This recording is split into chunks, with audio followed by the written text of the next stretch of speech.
Summertime is here, and that means it's time for family vacations, sunscreen, and barbecues. But the most important thing to do this summer is prepare for your family's future with an estate plan from LegalZoom. It is National Make a Will Month, which I did not know was a thing. It is right around the corner, and it is the perfect time to make sure you're prepared for the future. Because the future will come. Sometimes it doesn't feel like it, but the future will come. And it helps to know what your options are. LegalZoom is not a law firm, but their network of independent attorneys is available in 50 states, and they can work with you to make sure you're getting the right estate plan. Whether that includes a will or a living trust, they'll provide specific advice to address the needs of your family. Plus, during National Make a Will Month, LegalZoom's pulling a bunch of helpful resources together all in one place to make it a little easier to ensure your family and assets are protected. Now, keep listening. We're going to be talking more about this in August. But to find out more now, check out LegalZoom.com for special offers that are coming your way. If you have a family member or own anything that you care about, and I certainly hope that you do, you won't want to miss out. In the meantime, you can save by entering friends at checkout at LegalZoom.com. Again, enter friends at checkout at LegalZoom.com. Hi, I'm Anna Marie Cox, and welcome to With Friends Like These, a show about difference, about conversations about difference, and how sometimes those conversations can get a little awkward. It's a show also about addressing and correcting the mistakes we make in conversation. And with that in mind, I would like to respond to some feedback I got about last week's show, which included a conversation with Michelle Goldberg about the experience that we as women have with a president who is an admitted sexual assailant, occupying the Oval Office and being present in our lives day after day after day. Michelle and I really focused on how it is hard, if not impossible, for well-meaning people, and I want to emphasize people, not just men, but well-meaning people who don't already understand, to come to understand that sense of threat and menace and insult that is the Donald Trump presidency. I got a lot of really great feedback reminding me that, of course, women are not the only people who know what it's like to have an abuser or harasser present in their lives on a day-to-day basis. Of course, men are survivors of sexual abuse and assault and harassment as well. And I imagine a lot of them are experiencing that same daily insult that Michelle and I talked about. I also heard from people who wanted to point out, and I apologize for not thinking of it in the moment, there are whole swaths of people who have a historical reference for what it's like to have the occupant in the Oval Office not respect their dignity, their freedoms, their rights, and indeed their physical safety. Whole swaths of people who know exactly what that's like. In fact, that experience is something, or one of the things I talk about with my first guest, Greg Howard, who is a writer for the New York Times Magazine. We also talk about a piece of his that went viral, why it went viral, and why he wrote it. And after that, we talked to Rick Wilson, one of my favorite, and perhaps your favorite, never Trump sort of Republicans. We check in with Rick about this transgender ban thing, and have a rather spirited discussion of whether or not one should consider that a distraction. Both of those conversations coming right up on With Friends Like These. Welcome to the show, Greg. Thanks for having me. I don't know if you listened to last week's show. I did. Okay. Well, it was, I think, I'm going to say I'm pretty happy with how it turned out. And I thought both guests talked about some important things. And the second segment, was me and Michelle Goldberg kind of talking about the experience of having someone who's an admitted sexual assailant in office and how that is this daily insult that I personally have to just not think about all the time, or else it'll incapacitate me. And we were talking about how much trouble, like how, men, even sympathetic men, can't possibly understand what it's like to have this daily insult of a sexual assailant in office. And basically, ever since we said goodbye and that interview got kind of booked and went up in the podcast feed, I've been like, you know what, Anna, you're a fucking idiot. There's lots of men out there that can understand what it's like to have someone who is violently opposed to their existence in office. So sorry about that. Just officially, I'm sorry. I spaced. It's not an excuse. Well, it's not. I don't know. I agree with you, but it's also not the same flavor. No. Of fear, and it's not the same flavor of resentment, I guess. I think they're very similar, and there's definitely a crossover. But I'm a little torn on this too. All right, because it's not as easy as. It's not a one-to-one matchup. It's not a exact overlap of experience or feeling.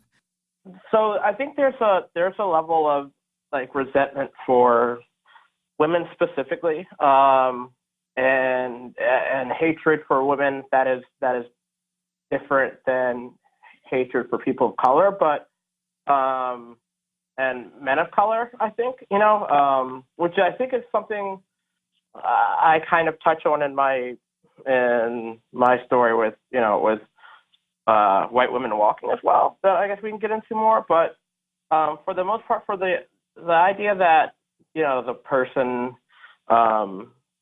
heading the government and people around them have an intense hatred for you and don't consider you even a full person, or worthy of the same rights and opportunity and happiness as himself, or as people who look like him, is that definitely matches up well to me. It's just, I don't know. I don't think anyone quite has it like like women, to be honest. I don't think, including women of color too. I mean, women of color, of course, and also trans people and gay people. I mean, basically, there's a lot of us that are invalidated by this president, right? Like, right. And it's a slightly different experience for everyone. The kind of invalidation, perhaps, or the kind of fear is slightly different for everyone. Because that's also the kind of what Michelle and I were talking about, is basically what it feels like to have your existence, governed, literally governed by someone who you fear, right? Like who has a history of doing violence to people like you. And it's just it weighs on you. It doesn't. I mean, there's a weight on my shoulders every single day, waking up knowing that, I don't know, like I live in New York, I live in Brooklyn. I think I'll die here. I think it's the greatest place in the world and stuff. And before the election, it was kind of, even as racism was ramping up across the country, and you had, Nazis coming out the woodwork, and white supremacists coming out the woodwork and going on, mainstream channels and having, and speaking at rallies and stuff. And you had the Klan, putting their hoods back on and everything like that. Like, it was always this idea that it wasn't going to touch me here as a kid from D.C., who grew up in a diverse middle class, area in Maryland. And then, I moved to New York, which is like this great, inclusive diversity.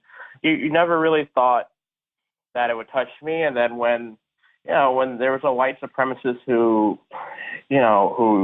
took a bus up from Baltimore and stabbed a random black person to death, and you start seeing things like swastikas and stuff like that, were being drawn on buildings or being tagged on buildings and subways and stuff like that, it kind of made you realize that there's no real safe space, and I like that loss of personal safety, and the fact that I didn't really have concern for my own well-being. The fact, like, losing that has kind of changed, I think, who I am pretty fundamentally, and it's affected my mood and and just how I see the world and how I see other people. And the guy got elected like 8 months ago. Like he just moved in like 6 months ago or something like that. And it's already changed who I am fundamentally, because I don't have the same sense of security, and I wake up every day and without that sense of security, and I think that's probably how it feels like to sort of be a woman, like all the time. And trans people this morning who woke up, to a greeting that they're not fully, worthy of being treated like people. And, I see that tweet storm that Trump did this morning that, like, I'm going to talk to our next guest, Rick Wilson, about it a little more thoroughly. So I don't want to get too sidetracked, but it's like declaring open season on trans people. Right. It's like putting a target on them. That's exactly what it is. Right. And they, as if they didn't feel targeted before, right? I mean, they're in one of the most precarious positions in our society, in terms of their daily living, especially trans people of color, historically and just statistically, as victims of violence and hate crimes. So let's start.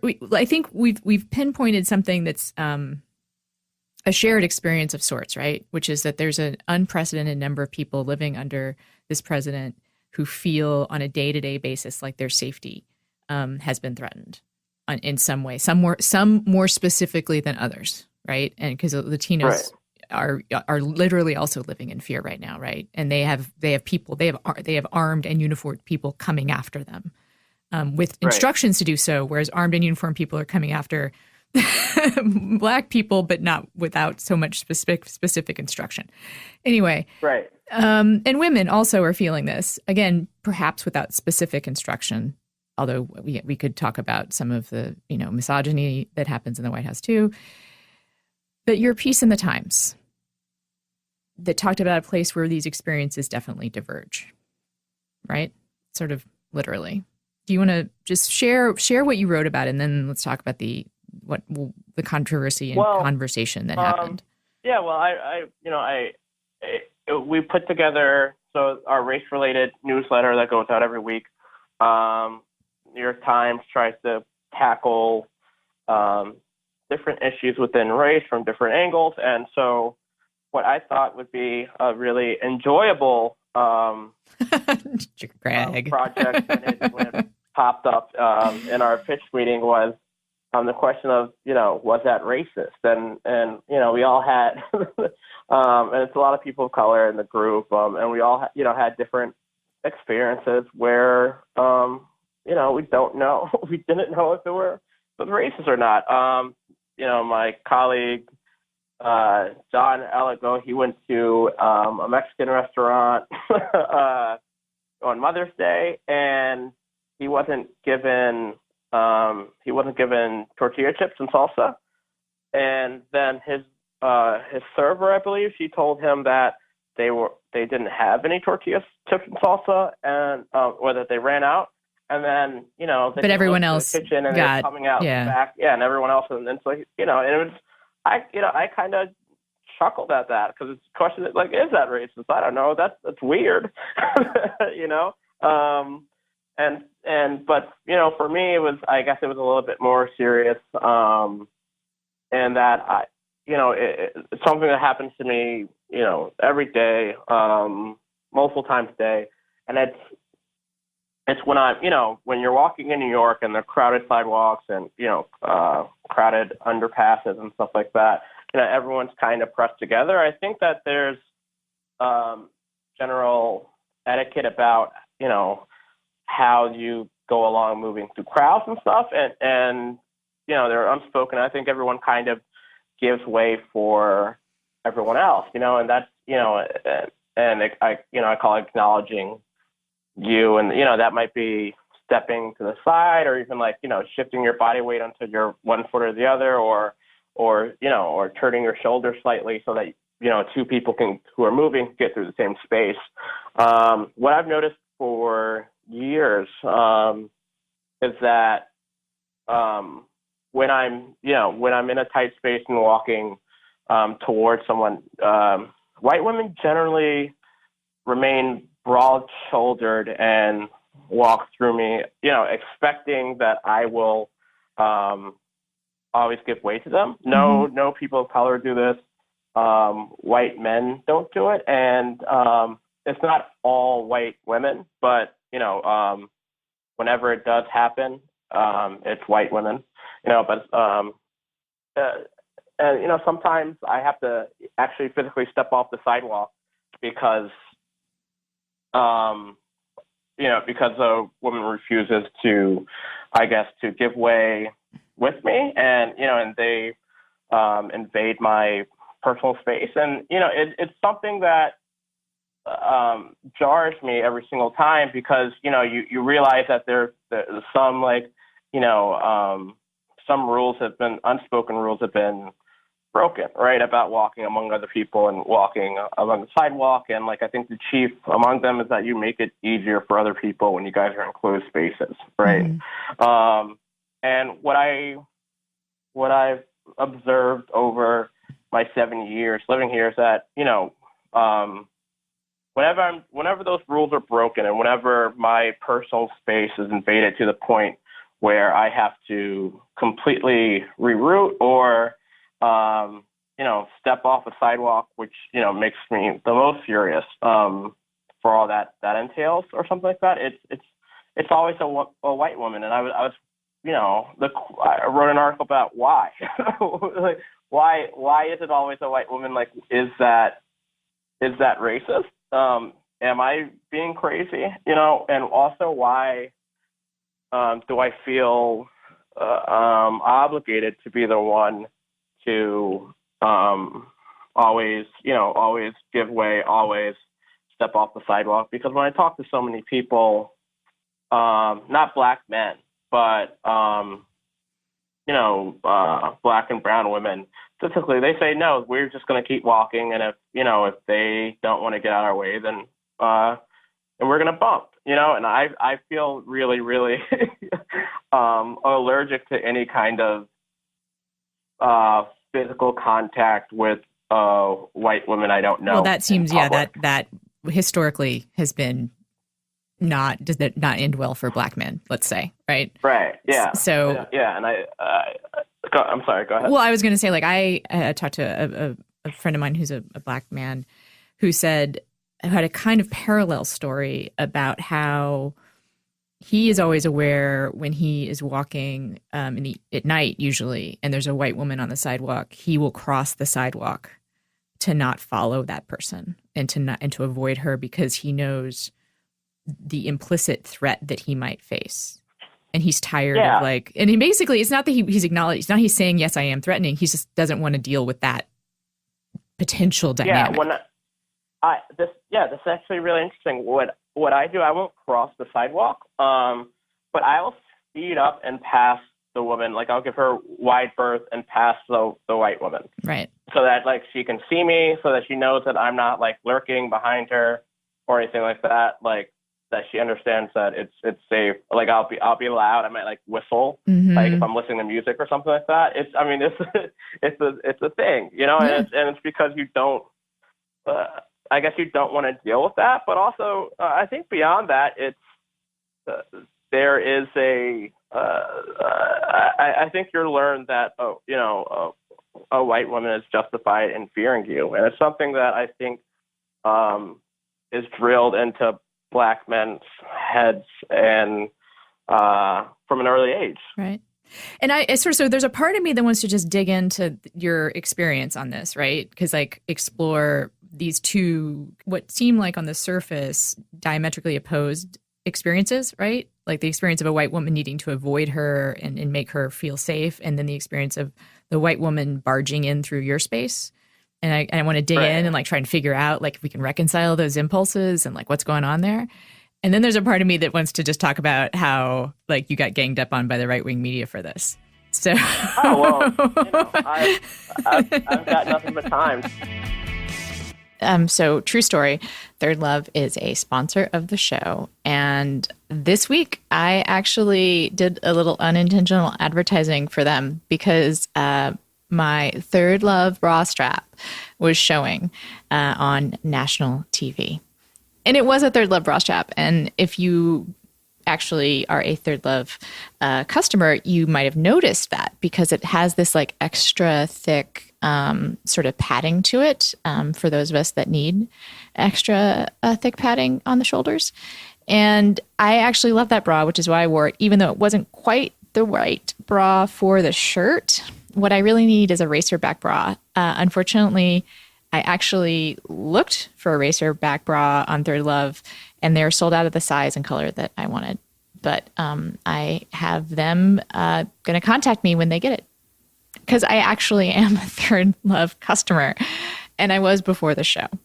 They offer a great shopping experience, and even better than that, they have some of the best fitting bras I've ever used, and you buy them online because they have used thousands of real women's measurements and super smoothing memory foam to create bras that fit better and feel great. They even have half sizes. There is a perfect fit for everyone.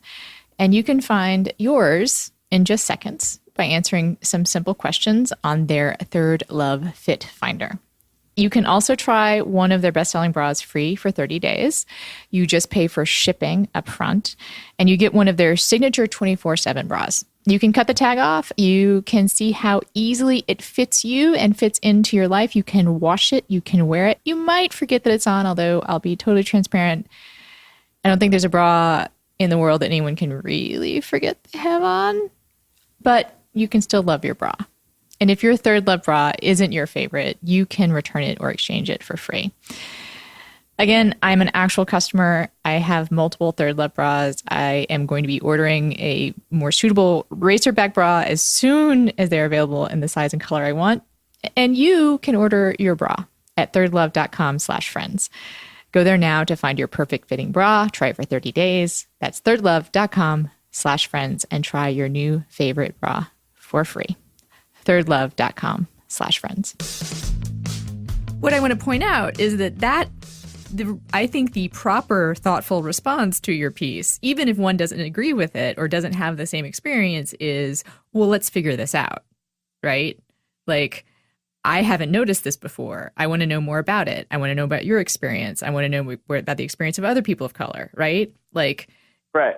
That seems like what a person who didn't necessarily agree with your piece or have your same experience, like that seems like the way a person who was thinking would respond, you know? Not like, but that's not the response the right-wing media had. No, it's definitely not. I actually think the responses basically came in a few different camps. I mean, you know, because I've gotten, I don't know, hundreds of emails and DMs and weird LinkedIn requests, friend requests, and stuff like that from people I have no connection to over the last few days. And it's actually been kind of intimidating, but for the most part, like, people of color are saying, thank you, I thought it was just me, or laughing at the observation that I made. And then you have white people.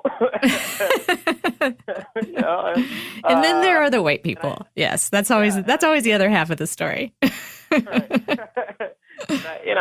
I think there's a minority of white women who reached out to me who reacted in that exact way. Like, I either just believing me, right, taking my word for it and saying, wow, I didn't know that I did this, or I have to look out more, for whether I'm doing this. Maybe not quite I believe you, but like I think it's worth looking into. Oh, I mean, because it's and just to be clear, I believe you. I just am like, I can't quite get my head around it. You know what I mean? Like, right. I'm just like, what's going on here? That's what my impulse is to try and figure out what's happening. Like, and also to look at my own behavior and see if that's happening with me. I mean, I totally 100% believe that this is your experience. Okay. Well, thank you. That's wonderful to hear. You know what? It should be like, believe the women, believe Black people, like believe people of color. Right. You know. But you know, I but like the vast majority of people, and they usually are coming from the right because they have names like Conservative Chick 55 or like Chad or something like that. MAGA, deplorable USA. Right, exactly. You know, or like, you know, Brian from Omaha was one guy, and they were, you know, they're calling me a racist, right? Or when they're not calling me a monkey or a nigger, right? Or saying I have no home training, or that, you know, this is why fatherlessness in Black communities are a crime because we don't have manners, or, you know, or they're saying, you know, which I thought was cute, is you're right about white women not getting out of your way. They do it to me too, and I'm a white man, you know?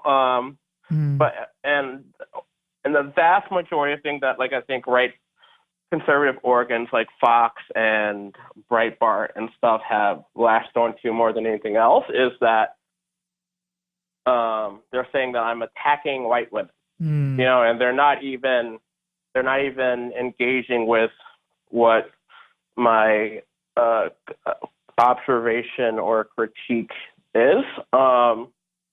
They're just saying that it's not my place. I don't have the right to attack white women, and it's been really educational for me for a couple reasons. And first, like I don't think I've had an article really blow up like this. Definitely among the right, and that's because I write about Black people, you know, and they have, you know, a lot of, you know, conservative white people have no real reason to read about Black people, and no interest, right? They have reason. I would actually argue, Greg, they have reason to read, and they just have no interest. Well, yeah, they have no desire or interest. Sorry, yeah. You know, but I don't know. I'm friends with. I know you. I'm friends with a lot of women who write. You know, close friends with some, and I was expecting to be doxxed. I was expecting, you know, someone to post my address, to threaten to kill me, to, you know, or something like that. And it was just people calling me names for the most part and calling me stupid. No one threatened to kill me or rape me or show up to my house. You know, I think there's a glossary of insults reserved specifically for women that I didn't have to deal with. You know, and there's a glossary of threats, and, you know, to my personal physical safety that I didn't have to deal with because I'm a man. And it was so fascinating because, you know, I know women who get bashed worse than I ever had. And I was like, whoa, this is bad. I mean, you know, I'm still getting responses coming in of people calling me names for the most part. And I haven't yet had my physical safety threatened, and I think it's because I'm a man. But, you know, but the other, well, and another side of that is that the idea that I am attacking white women has really taken hold, and every article that, or, you know, that's been written about mine, or every segment on, you know, Fox and Friends or Tucker Carlson or something like that, it's about how I am attacking white women. And I find that really interesting too, because, you know, like through that vocabulary is interesting, right? Like that's what's the sort of rich vein. Is to use doesn't matter how, that framing, or it doesn't matter, you know, how true or legitimate what I'm saying is. It's just, you know, it's just you're attacking white women. And I think in our history, there's so many policies that reinforce, you know, our racial caste system, that are justified by saying, like, we have to protect white women specifically from Black men, you know, like from segregation, miscegenation laws, housing discrimination. I mean, you can even see now with like Justine Diamond, who was killed by a Somalian police officer in Minnesota, and you put her story and her tragic, disgusting death compared to Tamir Rice's or Mike Brown's, or Philando Castile, Trayvon Martin, Eric Garner, like on, and it's the thing that's getting the right up in arms about Justine Diamond is that she's a white woman. She was killed by a black man. Right. And that's what's terrifying. I mean, you can, you can even look at Trump with the Central Park Five, and how he called for their heads and still won't apologize. Even though they were exonerated by DNA evidence, right? Right, and he still won't apologize because the truth of what he was saying is that we must protect, our feminine, fragile, white women from these boorish, beastly black men, right? That's what we're talking about here. And let's face it. I mean, the huge problem here is that some white women believe this, right? Yeah. Like that's the onus. I mean, what we white women have to own that we bought into this same mythology, right? And also they use the similar argument about bathroom bills. Let's not forget that. It's the same kind of the protecting straight white women. I think. Exactly. And most, white women helped elect Trump. And I think in part because they believe that same narrative.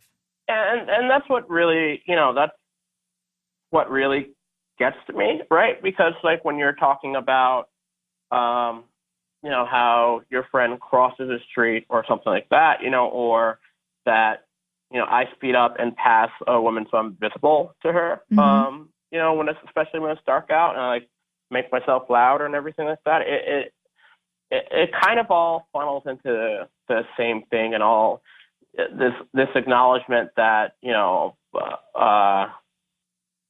white women are afraid of black men, and it really governs so much of my life in ways that I don't really think of it.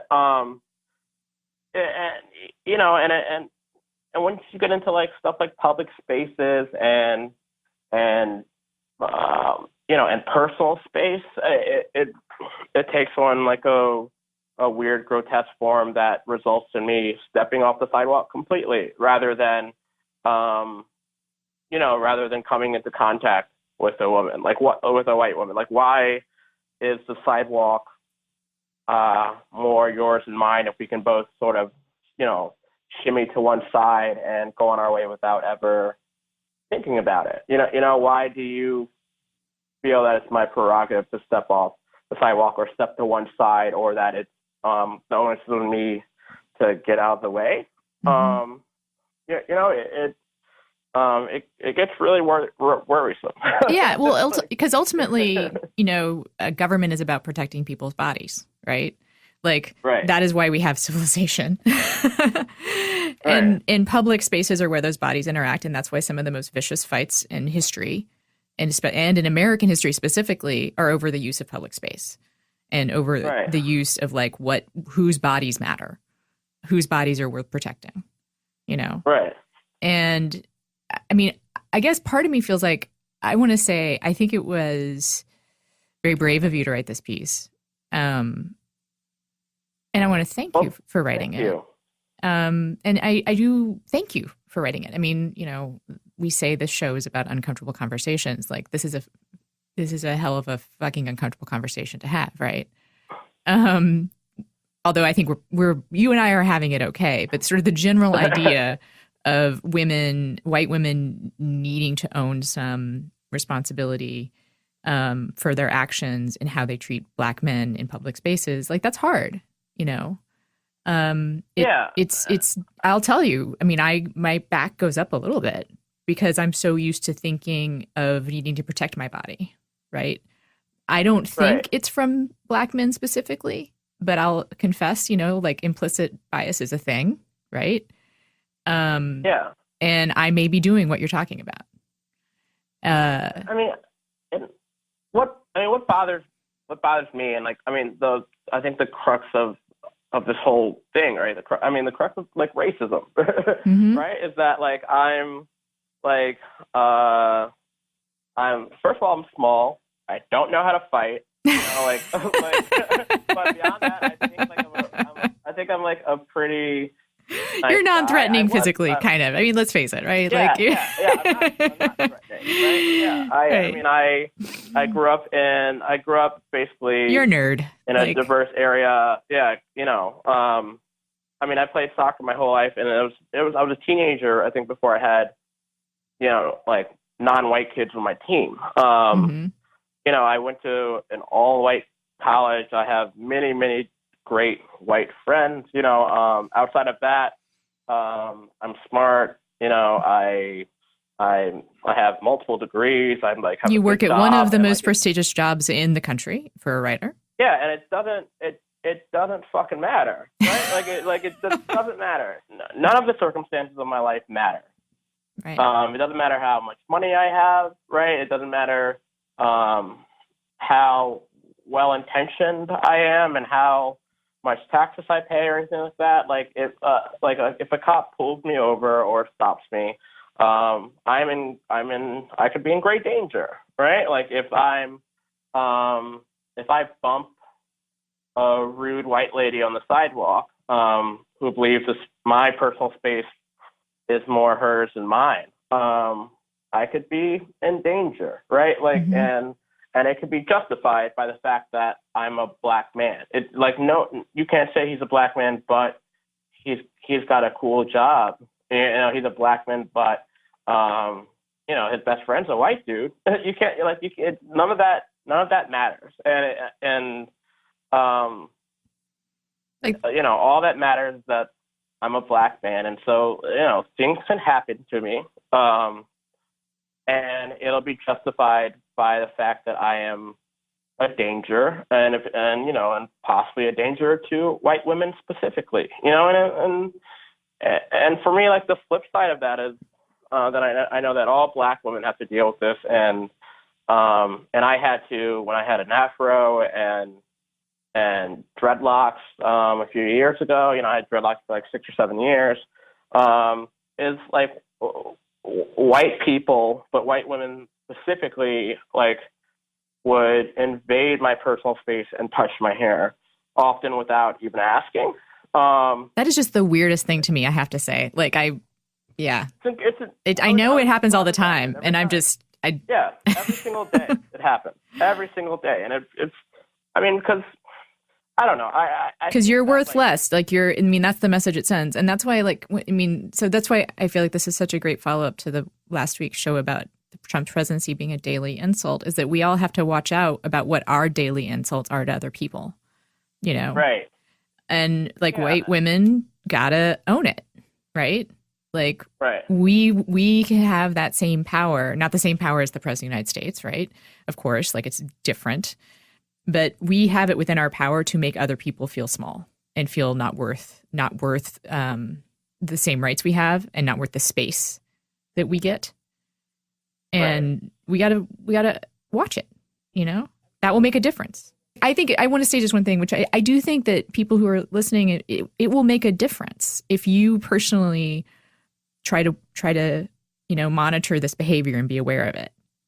It will make a difference in the life of another person, right? If you just resist the urge to touch some dreadlocks. Like, right.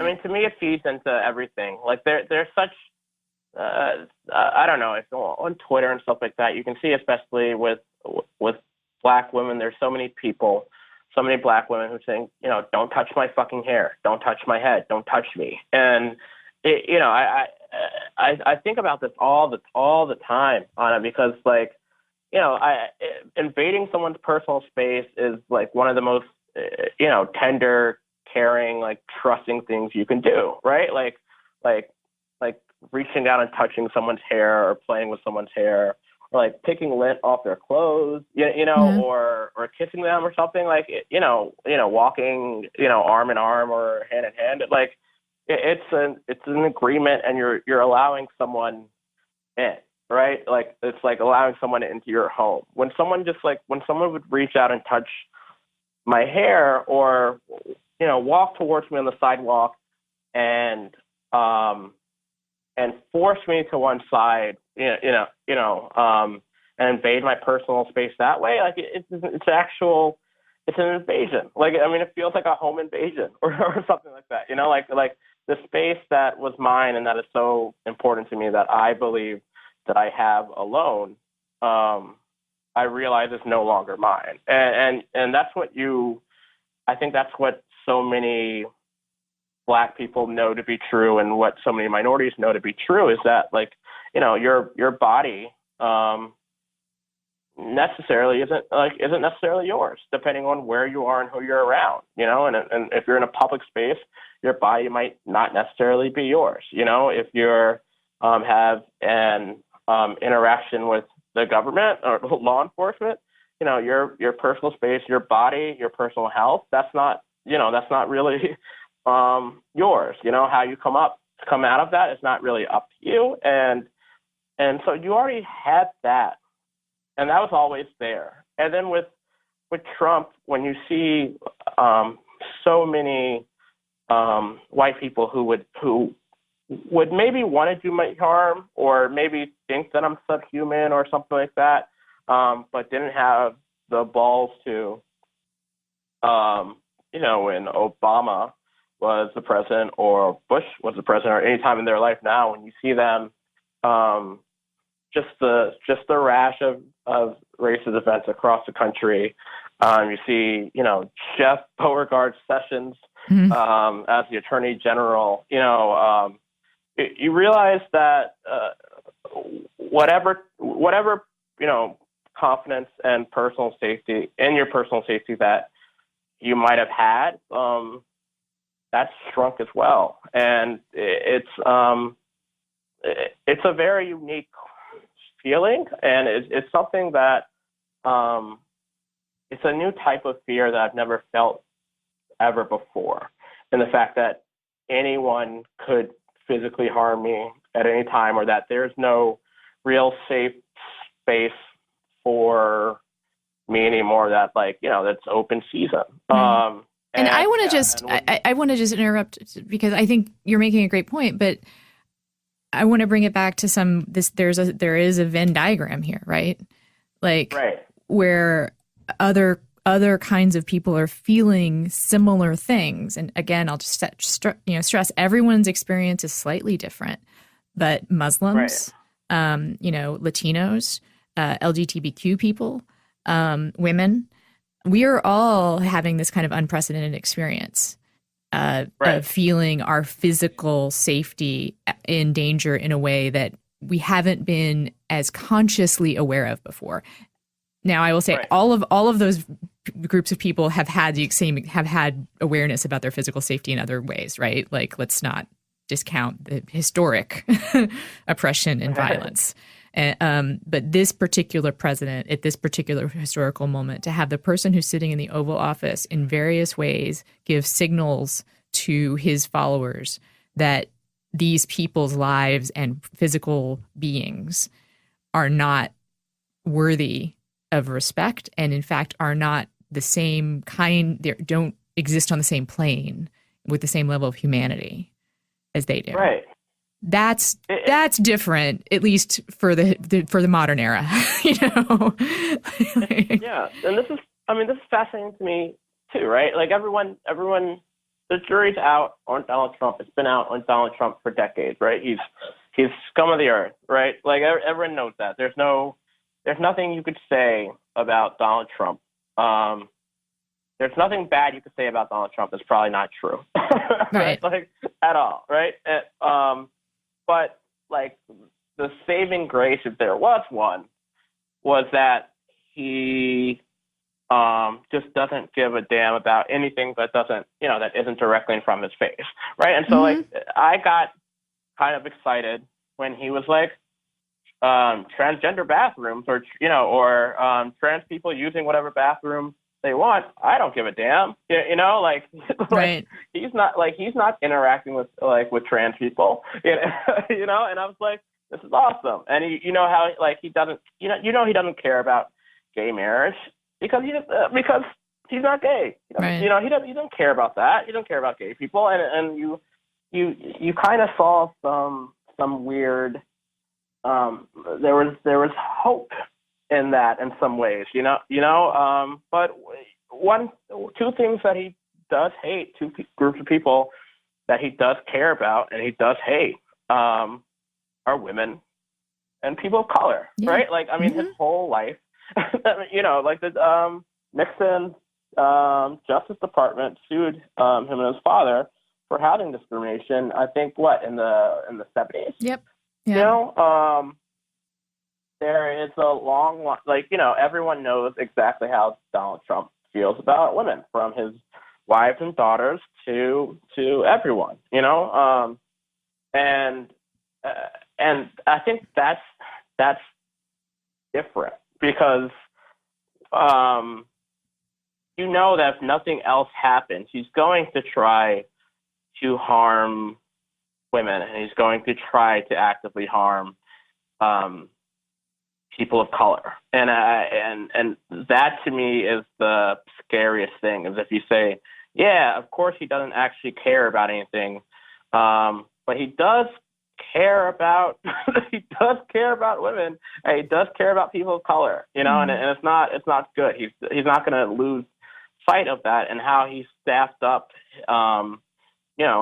his cabinet and his government, I think has proved that. And I feel probably should add that, and his personal beliefs, while I agree, like, are important, and he does have those obsessions. Right. When he can target his followers on other, vulnerable groups, and it doesn't matter what the fuck he thinks. Right. Right. Like, he may not care about trans people, but I can tell you from my Twitter feed this morning. Right, exactly, and that's the flip side. Is that you can't because it doesn't matter. He can say, I don't care about trans people at all, right? Let them do what they want, and then because he doesn't care, he can ban them from the military today and declare open season on them, because what's the difference to him? Right. Thank you so much, Greg, for coming on this show. Thanks, Anna. Ring's mission is to make neighborhoods safer. Today, over 1 million people are using the amazing Ring video doorbell to help protect their homes. Ring knows home security begins at the front door, but it doesn't end there. So they're extending that same level of security to the rest of your home with the Ring Floodlight Cam. Just like Ring's amazing doorbell, the Floodlight Cam is motion activated, and it's a camera and floodlight that connects right to your phone with HD video and two-way audio that lets you know the moment anyone steps on your property. See and speak to visitors, even set off an alarm right from your phone. With Ring's Floodlight Cam, when things go bump in the night, you'll immediately know what it is. Whether you're at home or away, the Ring Floodlight Cam lets you keep an eye on your home from anywhere. The Ring Floodlight offers the ultimate in in-home security with high visibility floodlights and a powerful HD camera that puts security in your hands. With Ring, you're always at home. And save up to $150 off a Ring of Security kit. And you go to ring.com/friends. Again, that's ring.com/friends. Ring.com/friends. My conversation with Rick Wilson, Republican strategist and Never Trump stalwart, is coming right up. But I wanted to pop in to remind you that if that conversation with Greg brought up anything for you, you should take care of yourself. And if it is something having to do with sexual assault or harassment, you should call the National Sexual Assault Hotline, which is run by RAINN, the Race Abuse Incest National Network. Their number is 800-656-HOPE. That is 4673, 800-656-HOPE or 4673. And if you have sort of a more generalized issue of anxiety or struggling with something having to do with mental health, you can text the crisis text hotline, which is 741-741. And you can text them anything, anytime. They will help you find resources and make sure you're okay before they let you go. And with that, my conversation with Rick Wilson. Hi, Rick. Hello. I'm glad to have you back. Checking in on our favorite Never Trump correspondent from Red America. How are you today? Let's just start with that. Well, look, I think today is the national stress test that Donald Trump has put this country through and has continued to put this country through. It's continued.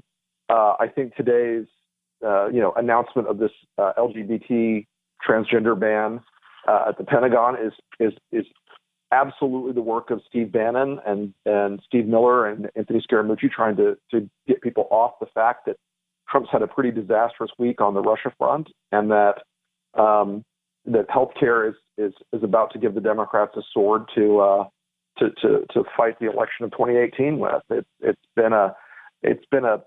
a hell of a week. I'm really glad that in 2 days I'm going to be standing on the front end of a fishing boat in the Gulf of Mexico, fishing and diving. So. Well, and I hope you have a wonderful time while the country burns. Yeah, one last brief moment of relaxation before the fires and the screaming. All right. So, I mean, I'm glad you brought up this incredibly crazy thing that happened this morning. We are taping on Wednesday for listeners because I actually wanted to talk to you about trans stuff. That was part of my plan. Because I like you. I think you and I've had have had lots of conversations off the air.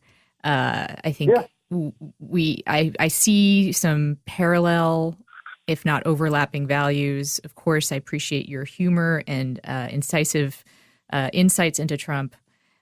So great, always great having you on the air. But I have to say, because it was pointed out to me by one of my friends who happens to be a trans person, You have pointed to the trans bathroom issue as a reason why Democrats lost, right? Well, let me reframe that for you slightly. Okay. The trans bathroom issue, Democrats tend to walk away from clusters of issues people care about more, and they end up going for these things that make them feel great but don't move numbers in elections. And you only have a limited number of days, cycles, and bandwidth in a campaign to communicate a message.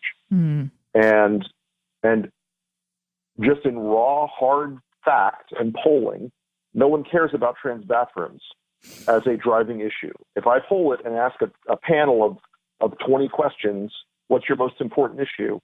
Every single time, every single time, jobs, economy, national security, education, and healthcare are going to be the top 5 in some varying order. Mm-hmm. The issues that make you feel great aren't necessarily the issues that win votes. And the issues that they may even be the right issues. They may even be a principled moral stand, but they don't necessarily help you win votes. And we live in a country that is fundamentally still driven by the things that make people vote. They're still driven by things that are very immediate to them. And this is in no way disrespecting trans people, but that is an issue that is not a front and center, everyday challenge to a suburban family in Charlotte, North Carolina, or an unemployed industrial worker in Green Bay, Wisconsin, or whatever. And like I said, I'm doing this with my cold political guy hat on. Mm-hmm. You've got to go after things that make a meaningful difference to the large majority of people that you are trying to address in a campaign, because you always have limited time and resources and bandwidth to communicate a message. Okay. Like, I understand that argument. I do.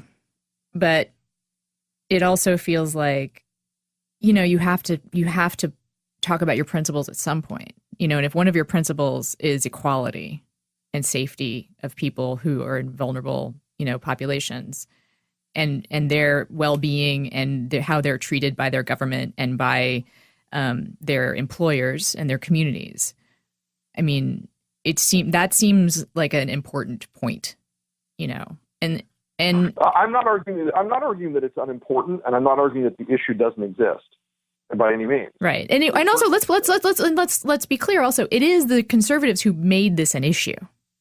Like, they started it. Well, yeah, I haven't really ever studied like the provenance of this thing, but I do think that that is probably not completely incorrect. Yeah. Look, and I think people that are activated by this are often surprised by the fact that even in the broad conservative community, there is not in the broad conservative community, there's not a sense of malice about a lot of this. Sometimes it is just a cultural disconnect between red and blue America.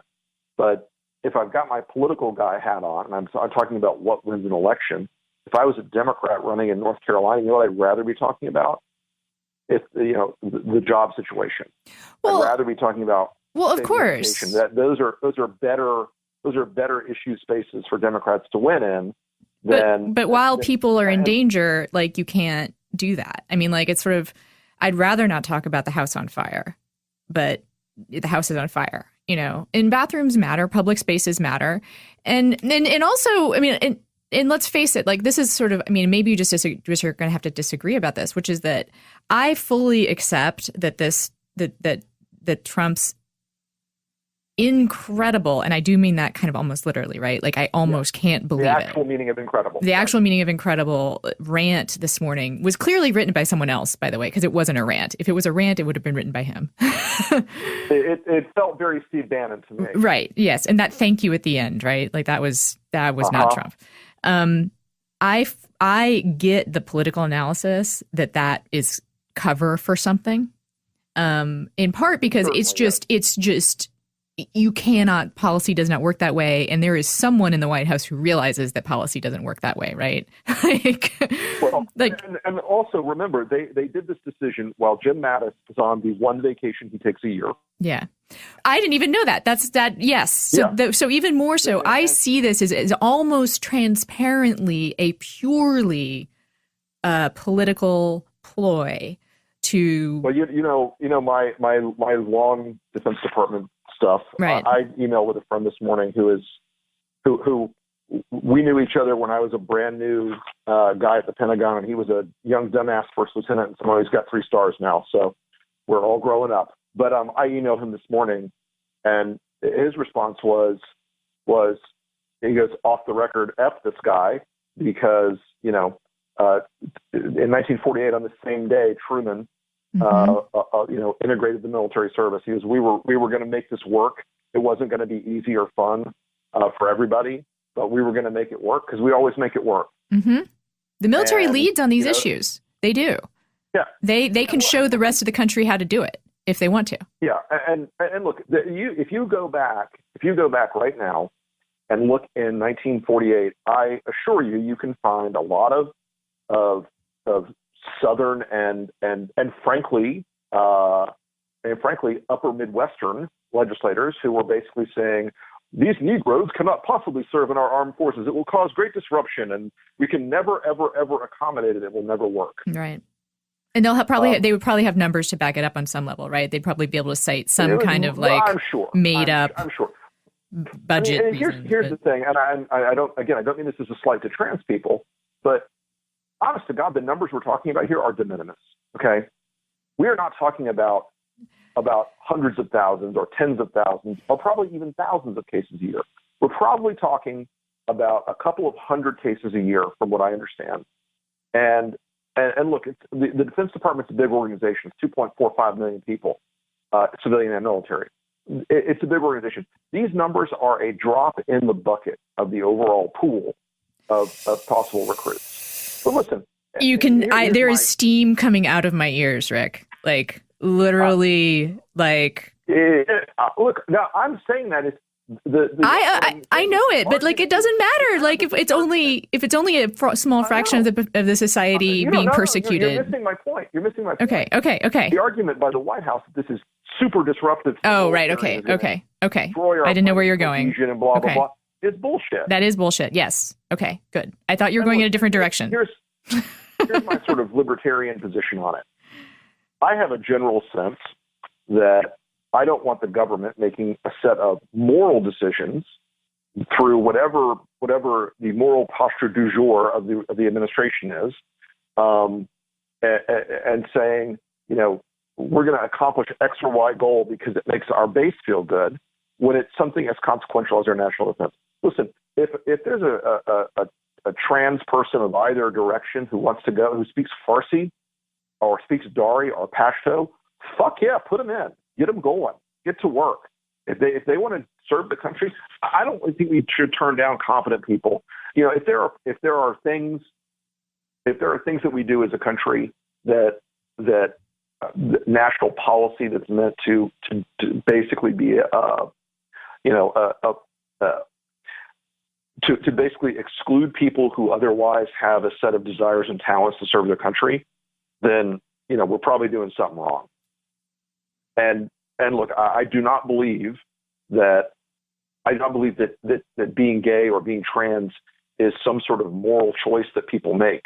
It's not some sort of policy choice that they make.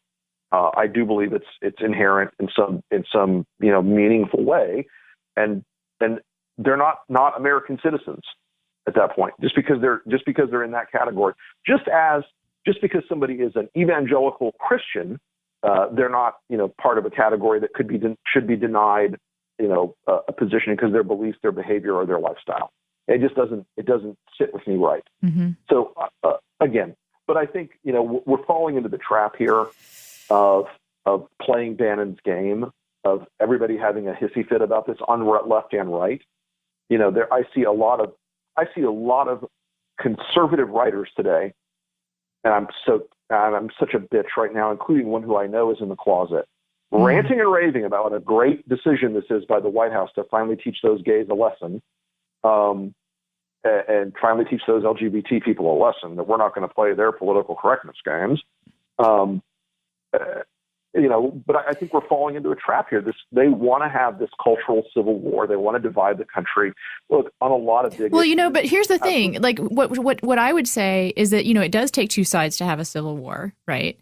And what would be great is if conservatives who feel like you do, which I do think I think there are a fair amount of them. I do. I mean, Donald Trump is probably one of them, right? Like, who feel like being gay or trans or queer is something that it is intrinsic in some way, and those people are Americans. If they want to serve, they should be able to serve, and they should have their rights respected at any other American citizen. Like, I almost thought like Richard Shelby of all people was going to give like the wisdom on this, because when they surprised him on CNN, like he was as surprised as anyone. Like he was reacting to the news in real time. Like the thing he said was, "I think everyone should be treated fairly." Right. And I was like, that would be awesome. That should be the official GOP, you know, like word on this. I think this also illustrates a real moment that my party is in. Okay. There's a broad, generally, look, set aside the cliches about Republicans and evangelicals and whatnot, but there's a broad swath of my party who basically do not give a shit who you have sex with. Right. They want individual liberty and personal freedom, and a constitutional government that protects those liberties and freedoms. And you know what? You know what's involved in that? In the view of a lot of people like me, of the government staying the fuck out. Right. Right. Of your day-to-day interactions with who you want to be with. I don't believe that government gets a vote to ban or allow marriage. I think those are civil institutions that are should be beyond government's reach. Yeah. They should recognize things that society and churches engage in like that, but it shouldn't be their position to ban it or force it either direction, right? So, but I do think that in the world of Trumpism, their desire is to cause these kind of social issue civil wars. Their desire is to fracture society, fracture cohesion, fracture trust. You know, we've had this conversation before. I think that in the big picture, there have been basically 4 big civil wars that have happened in our country quietly. And Republicans won on the gun control question. They fought to a draw on abortion. They lost on gay marriage, and they lost on marijuana. Mm-hmm. Society has pretty much decided that LGBTQ people are here. We're going to figure out how we integrate everybody as a society. They figured out we pretty much like weed in this country. They figured out that abortion is icky, but it's going to exist in some format, and they like guns. These things are all, social things that have been driven from the bottom up. So all these legislative and policy things that you try to tweak them on, especially something as ad hoc and as shitty and shameless as what the White House does, like on an issue like this, that defies the Defense Department. Yeah, completely. And like wreaks havoc if they want to actually do this, right? I mean, like. Yeah. Well, by the way, so as a guy who worked in the Pentagon and knows the ways of how the DoD would operate in a situation like this, the fact that the Department of Defense, that OSDPA, the Public Affairs Office, that their reaction to every media query today has been speak to the White House. Is that a fuck you? Oh, it's a ginormous fuck you. There are 2 things where you speak to the White House, where you want the White House to take full credit or the White House to take full blame. Guess which one it is. Yeah. Yeah. Full disclosure, Parachute Sheets sent me a couple of things to try to make sure that I like them before they advertised on the show. And if you are a loyal listener to the show and you don't skip the ads, you might know that experiment worked out really well.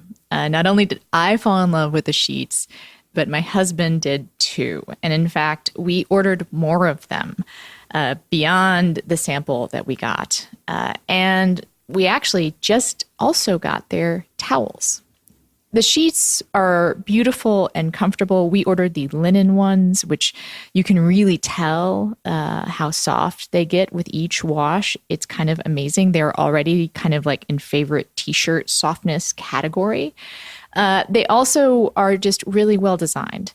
The pillowcases are not your usual pillowcase that just has the one open end on the edge. They're kind of more like envelopes. They fit the pillows in a really tailored way. They look fantastic. If you're the kind of person that loves that neat hotel kind of style and you want to have that in your bedroom, you're going to love these pillowcases. And the towels are also amazing. We got the bath sheets, which usually means like kind of a beach towel sized, right? Like that's what a bath sheet is usually. Our bath sheets, the Parachute towel bath sheets that they sent us are like literal sheets. Like they would probably fully cover a twin size bed. I'm not kidding. They are enormous and they are soft and they are a beautiful color and they feel amazing. And as with the sheets, they get softer with each wash, although they started off pretty darn soft. I am told that they use an innovative aero cotton technology. The fibers are spun so that the air passes through the cotton, creating exceptionally absorbent, quick-drying towels. I can attest they are really absorbent and quick-drying. I have really fine hair that is weirdly porous, and it just sucks up water more than you would think, and it takes forever to dry unless I can really like kind of use a towel to sop up the edges of it. And these towels, usually I have to use like a microfiber towel, and with the Parachute towels, I don't. My hair, I swear, dries like in half the time. So Parachute sheets, comfortable, soft, awesome looking, great colors too. Parachute towels, also very soft, absurdly luxurious in their size, and just feel amazing to use. Again, if you like the hotel look in the bedroom, you probably like the spa look and feel in your bathroom. And that's what these Parachute towels are like. So that is my testimony. You should order some for yourself to try them out. If you go to parachute.com/friends, you will get free shipping and returns. And you will get a 60-night trial. If you don't love the things that you get, you can send them back, no question asked. Again, it's parachutehome.com/friends for free shipping and returns and a 60-night trial. I am not lying to you. I would never lie to you. This is an advertiser I truly love and feel really lucky that I get to attest to having discovered them. You know, usual caveats apply. Property is theft. Capitalism is oppressive, but these sheets and towels are awesome. Parachutehome.com/friends. You're going to like them. I should also point out that Parachute does good in the world too. They partner with the United Nations Foundation, and when you buy your sheets, you can donate, as I did, for malaria prevention bed nets. And also, if you return your sheets or towels, which I do not think you will, but if you do, they give the returns to Habitat for Humanity. So you can feel pretty good about indulging yourself. Parachutehome.com/friends. So part of my frustration is I think I can be outraged by more than one thing at once. You know, like, I think that I have outrage to spare. So I can be angry about Trump not refusing, Trump's trying to live above the rule of law in terms of the Russia investigation. I can be angry about the way that he's corrupting democratic norms. I can be angry about his using the White House for self-enrichment. And I can be angry that he put a target on the backs of people I love today. You know? Like, which he did. You know, and that is, I cannot simply say I'm going to refuse to be distracted by this, because there are people I love in this world who feel less safe today than they did last night. I understand that, and I understand. I acknowledge that. Okay, I completely understand that. And I think that in many ways this is going to require a journey through the courts. I hope so. We are right now a country that we're being governed almost entirely by executive fiat. And what we have seen with the Trump administration time and again, while they govern by executive fiat, is that they're not very good at it. Is executive orders that they craft are subject to challenge. I think this will and should be subject to challenge, because I think it goes into a space where as a conservative, the Constitution should be blind to all of the defining characteristics of who you are, except for one big one. Are you an American citizen? And if you are an American citizen, you deserve to have your rights protected under the Constitution as they are enumerated and defined and acknowledged in this country. So I think this is going to have to take a journey to the courts. I think is in part that's what Bannon and Trump want, so that we have an ongoing, endless thing, and they're going to point and scream and the trannies and the other side's going to scream it's a genocide, and they want that crush. I want to get to the rule of law and have the courts decide this matter. I want a constitutional government that obeys the rule of law. Now, Trump is very bad at obeying the rule of law, but again, because we're being governed by executive fiat, I think that this has a big chance of being overturned. I think so too, but I guess what my hope for you, Rick, as your friend, try to listen a little more about this. And I know you personally you think of yourself as not, transphobic and not bigoted. And I know you personally believe yourself to be a libertarian. And I am not questioning that.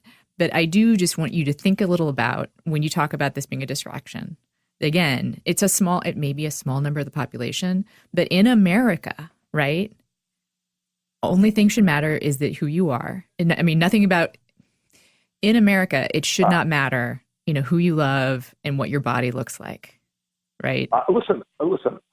And I just can't get over, like, Trump makes a lot of people, not just trans people, feel personally less safe. And that's like the biggest violation of civil rights that there is. Well, I mean, no, I think the government randomly being able to kill somebody is the biggest violation. Well, personally less safe. Personally less safe. That's what it means. Yeah. Personally less safe. To not be able to know that you are going to be safe in your person. That the government or someone who feels validated by the government, by the president himself, can hurt you. Yeah, I have to say this in a way that I'm not trying to walk around with your assertion here, but under the Constitution, your enumerated rights, if the government acts in a way that violates those enumerated rights, it should be unable to do so. It should be sanctioned for doing so, and it should be those things should be reversed. But right now, you've got a president and a team of people around him who, not to put too fine a point on it, are evil. And so that's why my argument is this has to go through a judicial process, a legal process, because folks aren't going to feel safe until they understand, just as African Americans have had this very long, slow, agonizing, painful arc, in this country of the slow improvement in terms of the way the government has looked upon them, and I'm not putting too fine a point on it to say that this is going to be a longer process than I think a lot of LGBTQ people want. I mean, of it's going to have to be something where there have to be legal precedents and legal standing and legal status that is acknowledged by, the courts. And it can't, if you do things by executive fiat, then you are always vulnerable to the next guy reversing those things by executive fiat. Right. If you do things by executive fiat, you're always have a potential that you're driven by politics of the day. And that doesn't lead to long-term security for folks who are in minority groups. And again, the scale of the number, I wasn't making a point about the number to diminish those folks. I'm making a point about the number to say that this problem isn't as sweeping as folks on the right would make it. Right. It isn't as oh my God, there's a million people trying to join the Defense Department tomorrow, and we've got to accommodate all these, trans needs on this side or that side of the equation. Even if there's one person who's in a minority status, they're still an American citizen. They still have to be treated in a way that's consonant with the Constitution, neither more or less rights than anybody else in the country. But, and I agree with you that Donald Trump and Steve Bannon are deliberately trying to make this into a terrifying civil war. No matter how you feel about LGBTQ issues, they're trying to make this into a dividing point in the country where they once again have the Trump base and then the rest of America, not just Democrats and liberals and gay activists and LGBTQ activists, but also like decent Americans who don't have a lot of hate in their heart. They're trying to make people pick a side on these things. Right. And yeah, I fully acknowledge it's a terrifying political behavior. But the only way to do it, to fight back against it, honestly, is the rule of law. You can't fight back against, chaos with just more chaos. I agree, but I'm going to tell you right now, it would mean a lot to a lot of people in the world if you personally acknowledged that you have LGBTQ people's back on this.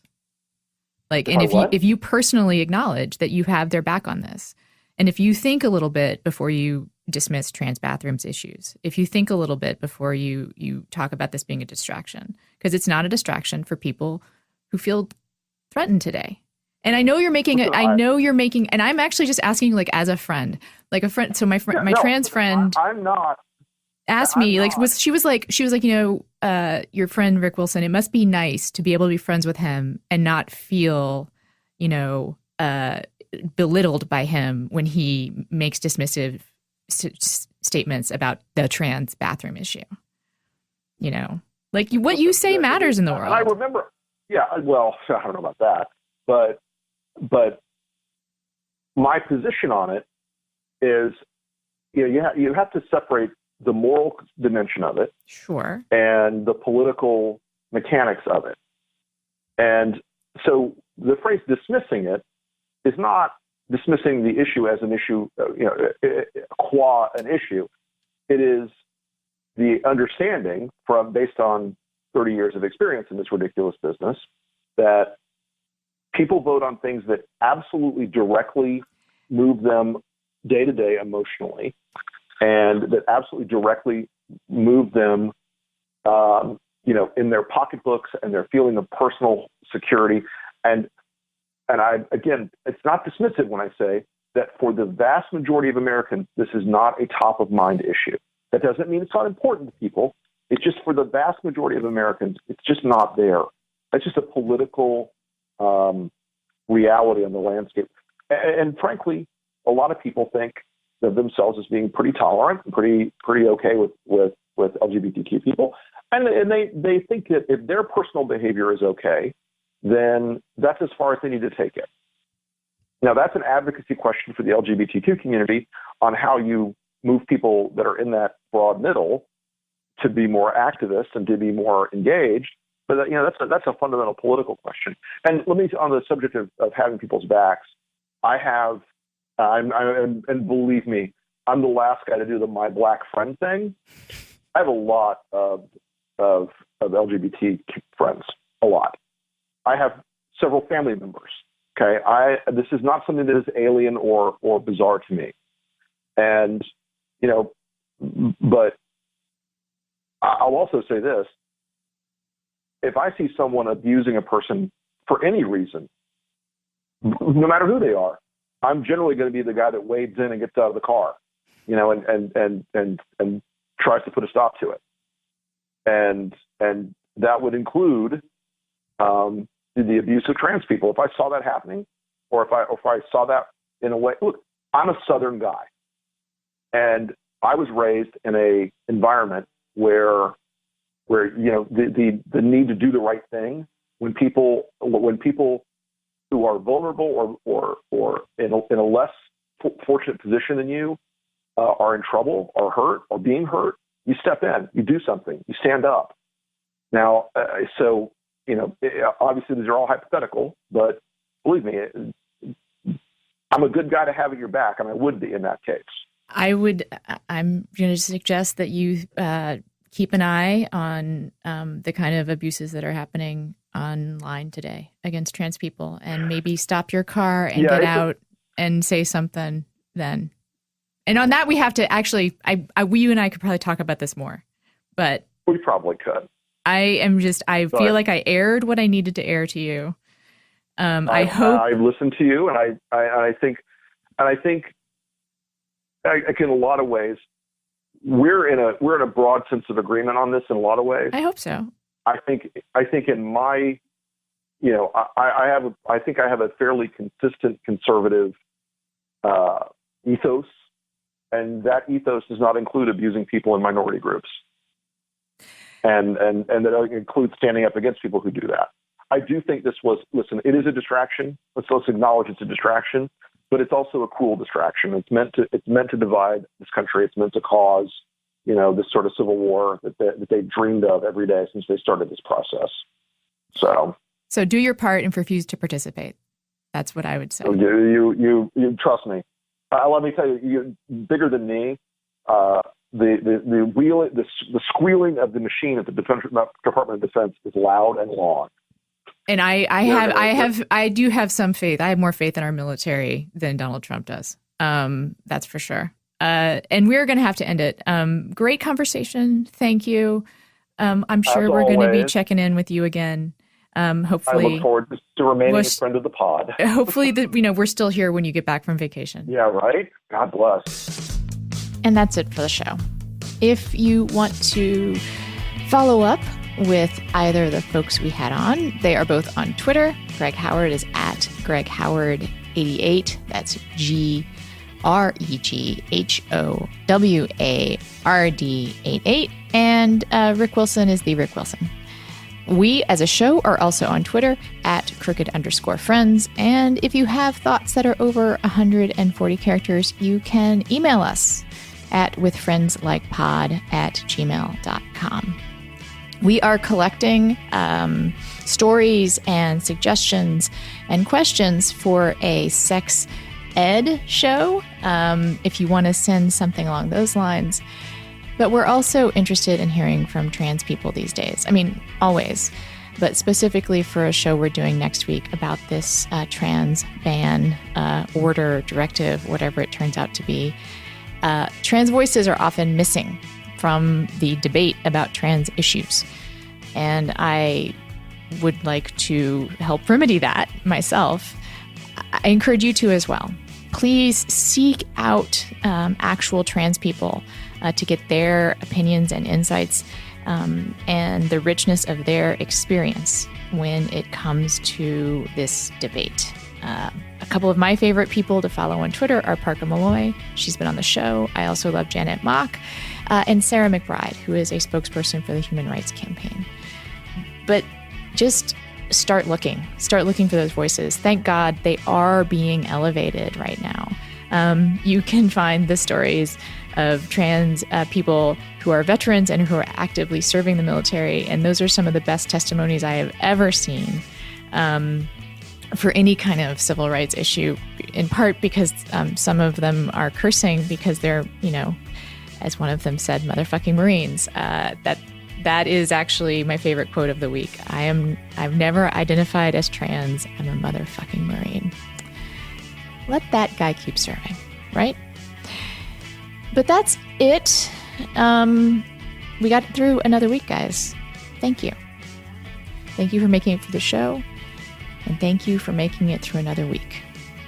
I hope you are well in Trump-adjusted terms. Until next week.